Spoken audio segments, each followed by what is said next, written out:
नमस्कार साथियों, आज की इस वीडियो में आपका स्वागत है। तो आज हम डिस्कस करने वाले हैं एक मोस्ट इम्पॉर्टेंट टॉपिक के बारे में जिसका नाम है लेजिस्लेचर, इट मींस विधायिका।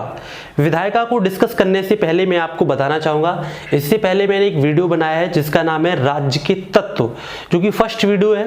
अगर आपने उस वीडियो को नहीं देखा है तो चैनल की प्लेलिस्ट में जाकर आप उस वीडियो को देख सकते हैं, जिसमें कि हमने राज्य के तत्व के बारे में एक डिस्कशन किया है, जिससे कि आपको एक आइडिया लग सकता है कि राज्य के कितने तत्व होते हैं और कौन कौन से तत्वों से मिलकर राज्य बनता है और उनकी कितनी इंपॉर्टेंस है।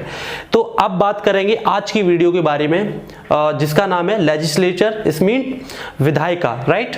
तो आपको मालूम होगा कि किसी भी शासन व्यवस्था, किसी भी राज्य व्यवस्था को संचालित करने के लिए जो राज्य के कर्णधार हैं, जो सरकार है, जो गवर्नमेंट है, उसको कुछ प्रॉब्लम्स का सामना करना पड़ता है, कुछ चुनौतियों का सामना करना पड़ता है। किसी भी राज्य व्यवस्था को वहाँ के आम नागरिकों, वहाँ की जनता के लिए सबसे पहली जो समस्या आती है उस जनता के लिए कानून बनाने की।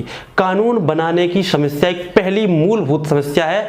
इसके बाद दूसरी जो समस्या आती है वह है उन कानूनों को ठीक प्रकार से लागू करना, संचालित करना, राइट। और तीसरी जो सबसे बड़ी समस्या होती है व्यक्तियों और व्यक्तियों के बीच, यानी person to person and person to government, यानी व्यक्तियों और सरकारों के बीच जो विवाद होते हैं उनको किस तरह से सुलझाया जाए। ये तीसरी सबसे बड़ी समस्या किसी भी राज्य व्यवस्था के सामने होती है, किसी भी सरकार के सामने ये तीन प्रमुख समस्याएं होती हैं। तो पहली जो समस्या मैंने आपको बताई कि किसी भी सरकार द्वारा अपने जनता के लिए, अपने नागरिकों के लिए जो कानून बनाने की चुनौती होती है, उसी चुनौती के फलस्वरूप विधायिका, इट मींस लेजिस्लेचर का जन्म होता है। यानी कि विधायिका के माध्यम से ही वहां की सरकार, वो विधायिका, वो गवर्नमेंट अपने नागरिकों के लिए कानून बनाती है, राइट। जैसे कि अभी आपने हाल ही में देखा होगा कि पिछले 1 वर्ष पहले इंडिया में कृषि कानूनों को बनाया गया था, जो कि सरकार के सामने एक बहुत बड़ी चुनौती थी, क्योंकि जनता के किसी एक वर्ग को या कुछ अन्य वर्गों को उन कानूनों के माध्यम से संतुष्ट करना एक बहुत बड़ा काम होता है। और कानून बनाने के बाद भी आपने देखा होगा कि भारत में कई जगहों पर किसानों के प्रदर्शन होते रहे हैं, जो कि ये प्रदर्शित करते हैं कि सरकार के लिए आम जनता को कानून बनाना कितना कठिन काम है। कानून बनाने के बाद भी उनका विरोध होता रहा है, राइट। अभी हाल ही में आपने ये भी देखा होगा कि उन कानूनों को मोदी सरकार ने वापस करने की भी घोषणा की है। तो इस तरह से आप समझ सकते हैं कि जो पहली प्रॉब्लम है कानून का बनना, ये ही सबसे बड़ी समस्या है और ये विधायिका के माध्यम से इन कानूनों को बनाया जाता है। हालांकि इन कानूनों को क्रियान्वित करने का काम जो है वो कार्यपालिका के माध्यम से होता है, वो हम अगली वीडियो में देखेंगे। तो आज की वीडियो में हम लोग विधायिका के बारे में बात कर रहे हैं। ये एक बैकग्राउंड समझने के बाद हम ये जानना चाहेंगे कि विधायिका का स्वरूप प्राचीन काल से किस तरह से चला आ रहा है, राइट। तो प्राचीन काल से आपने देखा होगा कि राजाओं का शासनकाल था। राजाओं के काल में जो विधायिका का स्वरूप था वो एक व्यक्ति पर केंद्रित था। इट मींस राजा ही विधायिका था। इसको आप कह सकते हैं राजा और उसका जो मंत्रिमंडल होता था वही विधायिका का काम करता था। लेकिन फिर भी हम कह सकते हैं उस मंत्रिमंडल का जो महत्व था वो राजा से बहुत ही कम था। राजा कोई भी कानून बनाता था तो वही विधायिका का रूप धारण करता था और वही कानून पूरे राज्य में लागू किए जाते थे, राइट। जैसे कि आप देखते हैं कि अलाउद्दीन खिलजी ने कई ऐसे कानूनों का निर्माण किया जो कि उसने स्वयं के फैसलों पर आधारित कानूनों का निर्माण किया था। जैसे उसने घड़ी कर, चरी कर लगाया था। अलाउद्दीन खिलजी ने बाजार प्रणाली, नियंत्रित बाजार प्रणाली भी लागू की थी।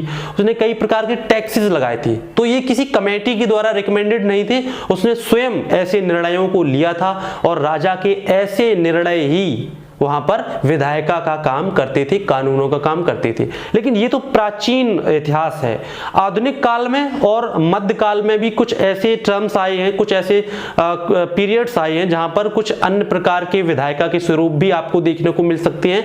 जैसे कि एक नया स्वरूप आया है वो है धर्मतंत्र, यानी कि धार्मिक पुस्तकों, धार्मिक गुरुओं, ठीक है, और धार्मिक मान्यताओं के अनुसार जब शासन चलाया जाता है किसी भी शासनकाल में, तो वहां पर विधायिका का जो स्वरूप है वो धार्मिक आधार पर परिभाषित किया जाता है। यानी कि किसी धर्म द्वारा अगर कोई नियम बनाया गया है, धार्मिक आधार पर अगर कोई नियम बनाया गया है और किसी देश में अगर उसको लागू किया जाता है तो वहां पर विधायिका का स्वरूप धार्मिक हो जाता है। उदाहरण स्वरूप आप देख सकते हैं कि कई ऐसे धर्म हैं, राइट। मैं किसी का नाम यहाँ पर नहीं लेना चाहूंगा।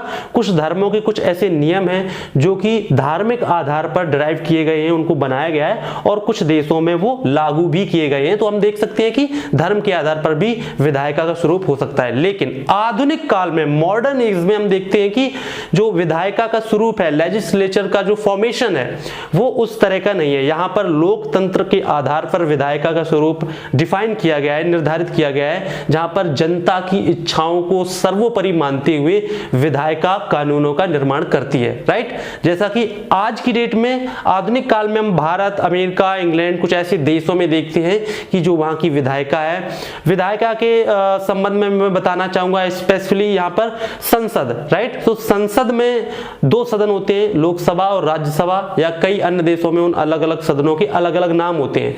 तो वही कानूनों का निर्माण करती है जिसको कि विधायिका कहते हैं। राइट, तो विधायिका को वर्तमान स्वरूप में समझने के बाद मैंने आपको बताया वर्तमान में क्या विधायिका का स्वरूप है, वो जनता की इच्छाओं पर आधारित है। तो इसमें सामान्यतः हर देश में 2 सदन होते हैं, किसी भी विधायिका में 2 सदन होते हैं, संसद के 2 सदन होते हैं जिनके अलग अलग नाम होते हैं। उदाहरण स्वरूप भारत में लोकसभा और राज्यसभा 2 नाम है। राइट, तो यहां पर लोकसभा जनता द्वारा चुने गए प्रतिनिधियों का एक सदन है, जहां पर वे प्रतिनिधि जनता के बिहाफ से, यानी कि जनता की ओर से कानूनों का निर्माण करते हैं। राइट, साथ ही साथ एक दूसरा भी सदन होता है जहां पर भी कानून बनने के बाद उसकी स्वीकृति होना अनिवार्य होता है। जैसे कि भारत में यहां पर राज्यसभा ऐसा काम करती है और उस दूसरे सदन में राज्यों का भी प्रतिनिधित्व होता है, क्योंकि अगर दूसरा सदन नहीं होगा तो वहां पर केंद्र अपनी मनमानी के तहत कानूनों का निर्माण करेगा। तो ऐसी सिचुएशन से बचने के लिए कई देशों ने अपने संविधान में दूसरे सदन का भी प्रावधान किया है, जहां पर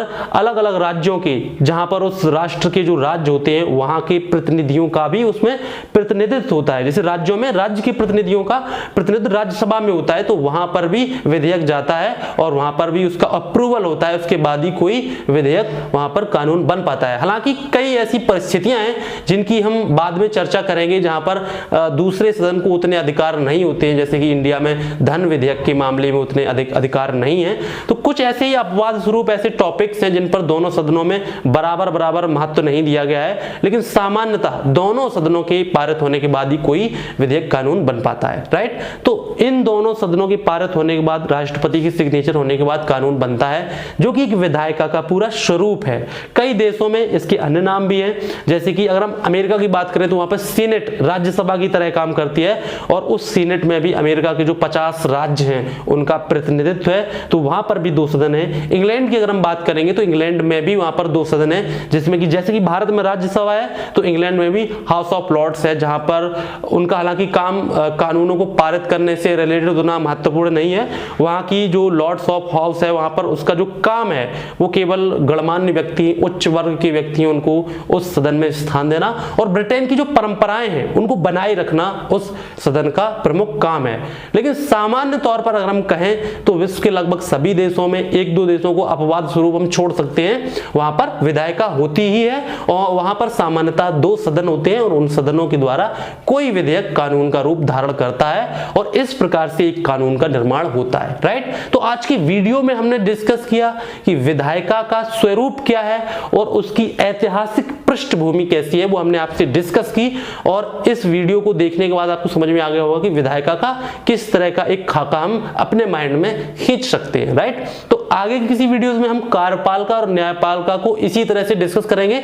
और अगर आपने यहां तक वीडियो देख लिया है तो प्लीज वीडियो को लाइक जरूर कीजिए और वीडियो को शेयर जरूर कीजिए। राइट, और मिलते हैं फिर नेक्स्ट वीडियो में, तब तक के लिए नमस्कार।